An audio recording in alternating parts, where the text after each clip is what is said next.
Hi everyone, Peter Liciaga here, a Starlight alumni, and in this podcast, my first podcast, I will be interviewing Steven Skeels. He was the original Rusty in the German production in Bochum, and I actually got a chance to work with Steven because I was a first cast member as well.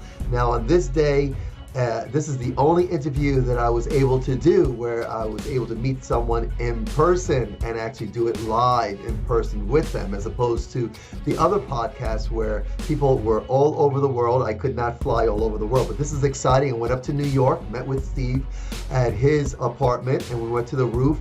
It's very windy, the lighting is not great, but we wanted to be outside anyway. And Steven shares how he first heard about Starlight Express and his audition, his show, and what he learned in it, and shares some fabulous stuff.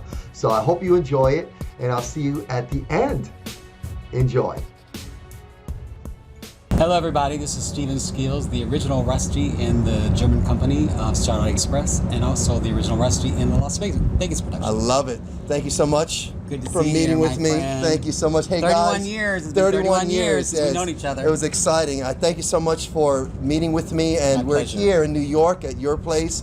And thanks for giving the invitation. Weather's beautiful. Perfect weather. Works out great. And so I think you're going to be the only person that I'm going to do in person, I think. Oh, really? Yes, everyone else is I like around. that in person. It gives it much yeah, more I love that. I love that. But we have people around the world. But thank you so much for meeting with me. My pleasure. Everything worked out perfectly. And so, yeah, this is about us Starlight alumni, and just want to share some stories. So just a couple of questions for you. Mm-hmm. The first one that I have basically is the beginning. How did you find out about Starlight Express? And then the audition process, and then the rehearsal process, and then your first time on stage. So how did you find out about Starlight? Oddly enough, I had seen Starlight Express when I was in New York City visiting a friend. I was living in Los Angeles, and I was back in New York seeing some shows on Broadway, and I saw it, remember thinking, and I said to my friend, I'm like, this show is crazy. I can't imagine anybody ever doing this show. It's exciting and interesting and fun and entertaining, but there's no way in hell that I would ever be able to do something like that. Then fast forward a few months later, I'm in Los Angeles, and I had a final callback for the Broadway company of Les Miserables. They were actually out there. I was auditioning for Marius, the role of Marius. And it was my final callback. And I'm a little bit anal retentive, and I always get to things very, very early. I was there about an hour early, just so I could just relax and do a little meditation. And as I was waiting to go in, this lady came over to me and she said, "Hi, are you here to audition for Starlight Express?" And I laughed. I said, No, I'm here for a final callback for Les Miserables. She said, "Oh, okay." And then about 5 minutes later, she came back in and she said, "Well, would you be interested in auditioning for Starlight Express?" I said, "No, but thank you. I saw it and it's not really my kind of thing." And literally about 10 minutes later, she came back a third time. She said, "Listen, the director and the casting director inside, they just see you out here and they think that you have a right look for something. They just want you to come in." I'm like, "Oh." I'm like, you know what, it'll be a good warm-up for me. I can go in, I can sing something, it'll warm up my voice. And so I went in, they were very, very friendly. There were actually 4 people behind the table. And they asked me to sing something, and I sang When I First Saw You from Dreamgirls. And they're like, "Oh, that was really nice. Do you have something else?" I'm like, the only other thing I have is a gospel song called The Day You Were Mine. It's like a 5-minute song. I'm like, oh, I'll start singing, they'll cut me off. I did the entire 5-minute number. And then they were like, "Oh, that's really great." They're like, "Can we have a couple minutes?" I'm like, "Okay." So I went outside, and I thought I was done. I thought it's a good vocal warm-up. I'm ready for my audition. Then they called me back in, and they're like, "Hey, you want to put on some skates?" I'm like, I started laughing. I said, "I'm not right for this show. I think it's really cool, and I think the music is really great, but it's just not my thing." And they had a lot of skates there for different sizes. Like they're like, just indulge us, just indulge us a little bit. I'm like, what the hell? And so they happened to have my shoes, and there was a beautiful redhead. I can't remember her name. Do you remember her name? Remember beautiful? She looked like Julia Roberts. Nancy? No, she did. She did all our Boyd? rehearsals. No, Boyd was later, the blonde. But there's also the beautiful redhead. She reminded me of Julia Roberts. I can't remember her name. Yeah, She was not real friendly at the time. She was a little bit like whatever. But I put on the skates, and then she started having me do stuff, and it went really well. And she said, "How about backwards?" I'm like, "I've never skated backwards," and I did it. And all of a sudden, I was skating backwards. And then I was done, and he said, "Do us a favor and come back tomorrow and have this ready." And I'm like, I said, and I told him there, I said, I don't think so. I'm not right for it. And he said, just take a look at it as you leave. And so as I was after I left and went out in the hallway to get ready for my other audition, I noticed it was the song Starlight Express, which was sung by the original character, the lead character, Rusty. And I'd been a lyric baritone at the time, never sung above an F or a G. And there were B flats and a high C in this. I'm like, oh, hell no, I'm definitely not coming back to this. Oh my I'm like, God. I'm not going to make myself do something that I'm going to be embarrassed about. And so I went home. Oddly enough, I had another audition later that day for a chorus line. A friend of mine was the casting director of that I was going to. And we've been friends since high school. He's from my hometown, and he was in LA auditioning for that. And he said, let's just play around at the piano. And so we went to a piano, and we started singing, and we started laughing because when we get to the really high part, I'm like, oh, hell no, I'm going to crash and burn. I'm not doing it. I said, it was a lot of fun. And so I just kind of put it away. And then I went home that night and went to sleep. My audition for Les Mis went really, really well. And then I woke up the next morning around like 9 o'clock, and they'd asked me to come back at 10. And something literally said, you have to go. And I'm like, and I was telling myself, talking to myself in my head going, I'm not going. I can't sing that high. I'm not going to embarrass myself. And so I got up and just was going about my day, taking a shower, and something like said, you're going. And I got out and I told my partner at the time, Dan, I'm like, I'm going to this audition. He's laughing. He's like, you of all people will not go in and embarrass yourself. He said, you're not going to go. I'm like, I'm going. Right. And I went in there, and there were 2 people there before me. And I heard the first guy go in, and he crashed and burned. I felt so bad for him. He came out, and his face was just like, he just cracked really bad. The second guy went in, the same thing happened. And then I literally was like, I'm leaving. And I was literally packing up my stuff. I'm like, I'm too afraid. I'm not going to do this. And like the door opened. She's like, Steven, you're here. And then they're laughing, and they're coming like, and the Paul Bogave, who ended up being the musical supervisor, was like, I knew you'd come back. I'm like, and I was thinking in my head, I can't believe I'm doing this. And I went in, and I gave the music to the pianist, and we started going, and for the first time in my life, I don't know what happened. It was magical. All of a sudden, I got to that high bridge part where I had to belt B flats, and it came out, and I sang like a bird. I'd never sung that high in my entire life before that, ever. Wow. And I thought, wow, I made it. And literally, he said, that was great. Do it again. And I was like, oh my God, I've got to do this a second time. Sang it a second time, it went really well. And he said, one more time. I'm like, I can't believe they're having me do this 3 times. I did it the 3rd time. Then there was a beautiful lady named Sabina, that they introduced Sabina Groman, who was at this point in time, I didn't know it was going to be sung in German either. She said, can you repeat a few things after me? I'm like, what? And she started speaking in German. I remember she said, Wird es mich dunkel, which is like the first lines of Starlight Express in German. And I did. She said, oh, you have a great ear. And then he said, could you wait outside for a couple of minutes? I'm like, this is so weird. I went outside, I was just sitting there because nobody else was there. It was just 3 people, just 3 guys at that last callback or whatever it was. And then they called me back in, and she said, we've been to New York, Chicago, all over Europe, and LA is our last stop. And we want you to be our leading man. And they offered me the leading role of Rusty. And I was like, oh. I remember I was so stunned. I think my first initial reaction was like, what? Are you crazy? And I'm like, this is amazing. She said, we'll call you next week to negotiate contracts, that sort of thing.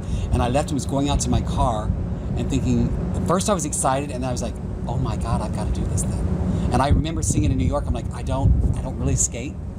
I was a dancer, and that didn't scare me. The German scared me, and then the singing high tenor stuff would terrify me. But it wasn't for 3 months, and I had to come a week later. I don't know if you all remember. I came like a week later after you guys because I was doing a show in San Bernardino that I was already contracted to do. Right. She said, it's fine, you can come a week later. And so when I came, I was already terrified, and you all already knew each other. Everybody had bonded. Right, and they also put me in a separate place to stay. A lot of people were staying in different locations and hotels. And they put me in this little tiny place with these 2 old German ladies who were like in their late 80s, didn't speak a word of English. And I arrived, first of all, when I arrived at the airport, they said someone would be there to pick me up. I waited for a half hour, nobody was there. And finally I heard over the intercom, in German, Steven Skeels. I'm like, I heard my name. And then some lady came over to me that had a sign with my name, Steven Skeels, on it. Funny. She was very sweet. She was really young, and she spoke good English. And she took me to my hotel, and I remember checking in. And it was a sweet, charming little like house. But I just went back in, and I dropped my bag, and I started to cry. I was so terrified. I'm like, why am I here? What am I doing? I didn't know a soul, another foreign country. I'm going to learn something in a foreign language. All this, and they told me the costume was really heavy. Remember, the costumes were like 95 pounds, and the helmet was 15 pounds, and I was 135 pounds. Oh my goodness! Oh, wow. I was very tiny then. Wow! And then the journey began. The next day, I came and met everybody, and it was a terrifying, thrilling, exhilarating, and horrifying journey at times. I love it. I love it. Oh my God! And this is why doing this is so important. You know, because these stories are just so valuable, and we learn so much from that. Now, what was your first rehearsal like? What was that like? I remember the first rehearsal that I did was by myself, and I went with a phonetic coach. And so we started working on my very first rehearsal when I arrived the next day was that I started doing phonetics. I was with them for like an hour and a half. Then I had a break, and then it was a skate warm-up. I think I came in before everybody else or something, if I recall, because I remember doing that first, and then I went right into, and it was like boot camp. We would do sit-ups and push-ups, and then this crazy skating stuff, and they put all these things on us to like protect our body, and it was so, and I remember thinking this is exciting and cool, and I was terrified. Thinking, like I was telling you before we started filming, that I'd always been someone who was afraid of a lot of things, but I think I was a really good actor at hiding it. Nobody ever saw my crazy neuroses, but inside I was like a neurotic mess at the time. Wow. Like, oh no, I got this. And inside I was like, oh my god. That's funny, but you get through it. And I think Makes you stronger. I think many people. Wreaking havoc. Hey guys, I'm sorry about the wind. I know you guys are getting your ears are getting blown away, but it's good. And I'll probably transpose this, have somebody transpose it for me so you guys can read it. But no, I think that we all, I mean, a little bit off the track here, I think we all struggle with that. And that's what from my experience, every single person that I've met, no matter where they are in their life, success, the highest level of success, or just struggling, they all struggle with those inner demons. What a friend of mine would say, the monster. The monster within. But if you can find a way to harness that monster and realize that it actually serves you in a lot of ways. It does. Looking back on I've been in the business now for 42 years, and I look back on it, and I think that fear propelled me in a lot of ways. And it also, as an actor, I was able to use that, and I was also I can be a very vulnerable actor, and I remember that Arlene, the director, a couple of times that when we had sessions alone, that she said, your vulnerability is beautiful, but don't rely on that too much. And I think for me, just my childhood, my upbringing, I'm the youngest of 10 children from like severe poverty, and I never had an acting, singing, or dancing lesson in my life. I think that I was just a natural, and I think it was one of the gifts that maybe God gave me because we were so poor. I really honestly believe that. And I learned training by watching. I watched PBS growing up, and I watched all types of dance and singers I studied. Like I learned to sing basically from Barbra Streisand, literally. Just watched her technique and her breathing and her support, and I learned those kind of things. And then I would watch other actors that I admired, and that's how I think I developed. But that fear, really looking back on it, has really, I think, helped me in a lot of ways. Well, I know, I mean, you're considered one of the best Rusties out there. There's a lot of great Rusties out there, and I would have never known, I don't think would have ever thought that was your audition was like that, and that was your struggle, was hitting that. I always thought you were like a tenor. No, I always thought you were a tenor. You saying that you were a baritone, like blows my mind. Blows my mind, because that B flat. And then you were going for you were auditioning for Marius as well. What's the top note for that? No, that's a lyric baritone. Lyric top baritone. note, I think it's a G, maybe you pop up on an A, but it was never, and it wasn't sustained. And Starlight Express, it was that there were sustained B flats in that one middle section. And on skates. And dancing, and that's funny. Those long crazy races. And well, that brings us to your first time on stage, your first performance. What was that like to do that performance? You know what I remember, I don't remember our first performance because I know we did previews, whatever, but what is vivid in my mind is my mom, who I was extremely close to. She's passed, God rest her soul, but I had flown her over for the opening night, and I remember that was the most exhilarating, to this day, one of the most exhilarating performances of my life, knowing that my mom was there, knowing that what we'd come from, and she knew from the time I was 5 years old, I said I was going to be in show business. Well, I always said I was going to be a star, but I knew I was going to be in show business. And so I think for her to see her baby starring in a show of that magnitude and that kind of production value was exhilarating. And she had gotten me 50 roses, and when we took our vows, she came down and she handed me my roses. And then later that night when I got home, she'd showed me her hand. She had clapped so hard that she'd broken blood vessels in her right hand. She was and while she was there, a couple weeks later, I did a TV job, and I wanted to take her to there. They were sending me a car, and she's like, I want to stay home and watch it on TV. So the other beautiful memory for me is she stayed home that night and took pictures of me on the TV. I'm like, Mom, you could be there in the audience. She's like, no, I want to like see you and take your picture on the television screen. And it was beautiful. And I did it for her. And I when I took that vow, this is for my mom and my father who had passed when I was 9 years old, who loved music. He never got to see me do any of these things. It's incredible. My next question but I think you answered it. I think was the greatest moment, greatest memory. Well, I had two. I had two out-of-body experiences during that show. The first one was in Germany, and it happened in Las Vegas. There's a moment in the show, as everybody who's done the show knows about, the Starlight sequence, where the pop-up figure. The other thing that I think is really interesting, a lot of people in the business, when you talk about Starlight Express, they kind of lump it in like, oh, it's like Cats, it's a silly show. But for me, it was a very spiritual show, and I mean, my two journeys of life have been my spiritual journey and my show business journey. And my spiritual journey has been the search for truth. And the Starlight Express represented a God figure, not necessarily what most people think of in terms of God, but for me, it was that guiding light, that guiding force. So when I would cry out, there were so many things. It was the perfect role for me to receive at that time, because this character Rusty, there's the whole element of the trains and the little boy and all that kind of stuff, but the bigger, deeper element was Starlight Express was the search for truth. And the Rusty character is crying out, Starlight Express, are you real, yes or no? Starlight Express, please answer me yes, I don't want you to go. It was like you, whoever you are, that powerful force of light. So it was powerful. And so I'm getting goosebumps remembering about the first time I had the out-of-body experience. It was in that moment where the Rusty character screams out, Starlight Express! And then whenever I started singing, I literally left my body and I rose up into the rafters and I was able to watch myself. I never told anybody about that experience when it happened. You know, and it was so incredibly powerful. I'm so glad you shared that, because there are times when the wind passed. I'm glad the wind didn't come in while you were sharing that, because so many times that I would watch the sequence, and it's going to make me emotional because I had those experiences watching it, because that was the same for me. It was like a metaphor of, and then asking that question, asking whether you're there, and just the way it was, the lighting was done.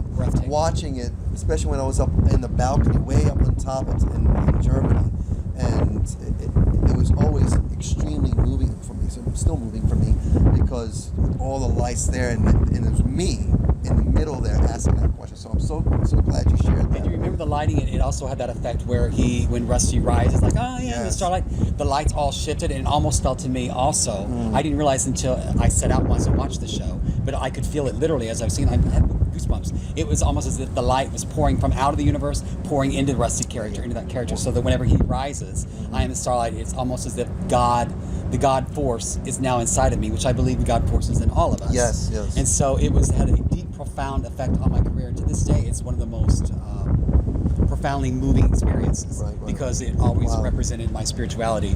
And on the subtext was like, oh, it's a train about a car and trains, but it was so deep. And it's funny, I'm going to be talking to Arlene Phillips, the director, choreographer, in November, because I'm shooting a documentary on my life. And I'm going to ask her about that and the elements, about the spiritual elements. And I'm hoping Andrew Lloyd Webber will give me an interview. We're still waiting to find out. But if, in his own mind, as he was writing this, if there was elements of spirituality without people realizing it, besides just being a show about trains and the engine that could, because I think it's so profound. And a few people have told me that they got that experience above everything else that it was, that we were seeing. And that'd be interesting. I'd love to. I can't wait. I hope you do. I hope that happens. Thank you. That'd be great. My next question for you is what are you doing now? Share with everyone, because you've done so much, and again, Starlight is just one thing that we've done in our lives, and we're part of the history of Starlight Express, but it's not our whole history. It's only part. So, I'd like everyone to know what you're doing now, because we've got many years ahead of us. By God's grace, we have many years ahead of us. And so, what are you doing now? And I know you mentioned. I have a lot of things are really on the. I've been shooting documentary for 2.5 years. I have about a year left to do because I have a couple of really big things coming out that I'm going to be filming. I'm also writing a book. It's going to come out in my 16th year, which will be a year and a half from now. A year and a half from now. Hey, I'm proud to be 60. I'm still here and I'm still doing what I love, and I'm really grateful. I don't know if a lot of the people at the Alumni know or not, but my husband and I were in a really serious, tragic car accident a year and a half ago on February 4th, 2018. and that profoundly changed my life. And I was, while my husband was realizing that he was an actor on Broadway in the cast of Wicked, and he was paralyzed from the chest down with no movement in his hands. And so he's trying to figure out the next phase of his life. Yeah. And at the time, I also had a brain bleed, and they were concerned that I might need brain surgery and have to drill a hole in my brain and drain the blood, which was terrifying. But in those 3 days that I was up in the ICU unit, something beautiful and miraculous was happening. I think that it was helping me. We talked about fear, and so much of that fear that I've had all these years has been slowly dissolving. I mean, that along with my meditation. I'm also a very serious meditator, and I go to a lot of meditation retreats. I'll actually be in London in November, partly for my documentary, but partly I'll also be doing a 5-day silent meditation retreat where you meditate for 15 hours a day. No speaking for 5 days. It's just all about going inside and finding those kind of things that can help you along your journey. So since the accident, we were trying to find ways to raise money so that my husband can try alternative treatments like stem cell research, low-level laser therapy, which we did in this past February in Italy, to try to see if we can stimulate his nerves and to see if there is some possibility of him being able to walk again, or if not walk, at least to be able to have a better quality of life. So we reached out to a lot of our friends in the Broadway community. They've been so beautiful and loving, and recorded an album. I co-produced an album with my friend Lynn Pinto, and I wrote all the music for. It ended up being a double album because so many of the artists reached out and said we wanted to be a part of it. We have, I think, 7 Tony Award winners and 14 or 15 other Tony-nominated actors that have lent their talent and their voices. So that comes out hopefully this fall. It's called Thankful, the music and lyrics of Steven Skeels, and it's for a benefit for my husband Jared Bortz, as well as we're giving part of the proceeds back to the Actors Fund that has helped us and helped so many whenever we go through hard times. And then Canine Companion for Independence, which give dogs their service animals to help people that are in wheelchairs or other disability needs. So I'm doing that, and I have been talking to producers. I think we start filming, I don't know when we start filming, but we start working on a show that I've written 20 years ago called Flesh and Spirit. It's going to be a television series and like an 8-part series that we're looking into. If anyone watched Fosse Verdon, in the very similar vein of that. And then a show that Jared, my husband, and I have written together called CPNY, stands for Central Park, New York, is also being developed for the stage and also for the screen as an animated movie. So I've got a lot of things. That's great. So, and my new album is actually out on iTunes and everything else. Guys, I'm gonna put the link. There's gonna be a link right below this. You'll see links to all this. Now, where can they find more about the information? Do you have a website? I had a website that I've let falter for quite a while. So how can they get a hold of you? Best way for them to find out more, let's say for the benefits, for the record, for the projects, and you definitely, guys, you can go to right here. You come here. I'll have all the information here. You can update me on that. You can through Facebook. I'm just Steven Skeels on Facebook, or Instagram. I'm on Instagram, okay. Or if anybody in our business, I don't mind giving out my email either. It's stephenwskeels@gmail.com. Okay, and I'll have all the links. The links will be right below, guys, and also it'll be on our Facebook page. I have a Facebook page that I already created for this, so they'll be able to have access to all your work. So I'll make sure I stay in touch with you, have all that. But I really appreciate you spending this time with me. My pleasure. I love it. And guys, I do apologize for the wind, and I know my elbow was hitting this. You hear the bump. If I had a sound guy here, they'd be going crazy. Hey, it's live. It's live, unscripted, as my friend Mark would say, unscripted live. And but hey, guys, Steven Skeels, the first Rusty that I worked with, and it was awesome. And I've always felt a connection with you. I always have like a brotherhood or something that I felt connected to you. I agree. And I have to tell you, last night I had dreams about our interview, and I kept waking up. One year, there was several. It was a very active night for me, dream wise, and I never dreamed. Last night was extremely active. Wow. And it was from my training as a martial artist, because I made some. There's a lot of defining moment changes that I made. And so I was dreaming about that, and I was dreaming about this, and this is turning into, guys, I'll show you, this is the first, this is the debut, and so you have a lot to look forward to, and I've already done interviews, so I know what you guys are going to see. And there's a lot. This is really, for me, an emotional and a healing for me. For me, a healing when I'm talking to you and reliving and hearing what you went through from the audition to the staging through now to real life. And now that we're both looking at, we're about the same age, so we're both looking at 60 years old, and we are now. I don't know about you, and I'll share. For me, I'm living in this place in my life when I'm thinking about legacy, and I share this all the time with my daughter and my son and my students. I have over 300 students. I've taught thousands. When they talk about me after I'm gone, what are they going to say? And I'm so obsessed with that. And so with the technology, I want to put everything out there, put me out there. I think it's so beautiful because I've watched your journey through the years as well, that you do so much about giving back. And that's my other passion. Me and my husband, Jared, I mean, we have done a lot through the Actors Fund and through an organization called the Trevor Project. Yeah. And the Alley 40 Center. Yeah. And I've mentored several upcoming artists and given some free voice lessons and that kind of thing. And I think it's so important to give back, because being somebody who came from dirt poor and severe poverty, it's very important to me. And I think that for a long time, I'm not going to lie, my ego, I wanted to be a star when I was younger and naive, to be a star for my ego. And now I realized, I would say in my late 20s, that I wanted to become more well-known so that I would have more access to help more people. And I've always had a dream. My production company, Angela 13 Productions, I would like to reach a level of success where I'm able to spend a lot of my time giving back and helping other people that don't have the opportunities that, fortunately, that I now have and a lot of people have. Because it's all about paying it forward. I wouldn't have gotten to where I am if people hadn't helped me along the way, and they continue to help me along the way all the time. Wow. And so it's about, and we're a community, and we're actually a really small community. And most of the time, the entertainment community, really, we want to help each other. And so I admire what you're doing by giving back to so many people. Well, thank you for spending the time with me. I really appreciate it. Thank you. My pleasure. Guys, we'll leave it there. Once again, if you want to find out more about Steven and information down below, connect with him, stay connected, and I'll talk to you guys next time. Take care. Nice to see y'all. Bye. Perfect.